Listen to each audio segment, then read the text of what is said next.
AWS Batch lets you run hundreds of thousands of batch and machine learning jobs without installing software or servers. Hi guys, this is Abi from Gokce DB, and in this video, you're going to learn 7 things about the AWS Batch service. Let's get into it. Number 1, with AWS Batch, you package the code, specify dependencies, then submit your batch job using AWS Management Console, CLI, or SDKs. Number 2, the service dynamically provisions the optimal quantity and type of compute resources based on the volume and resource requirements of the batch job submitted. Number 3, AWS Batch plans, schedules, and executes your batch computing workloads using Amazon ECS, EKS, and AWS Fargate with an option to utilize spot instances.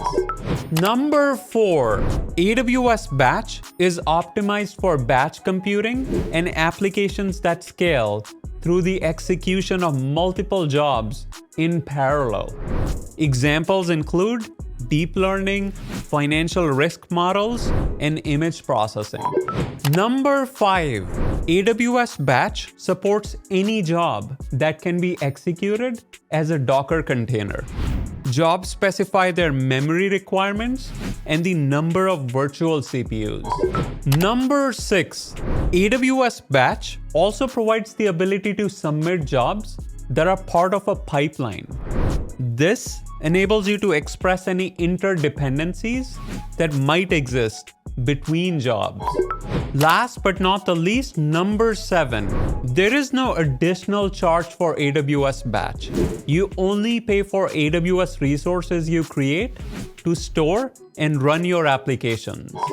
In summary, AWS Batch is a set of batch management capabilities that enables engineers to easily run batch computing jobs at any scale.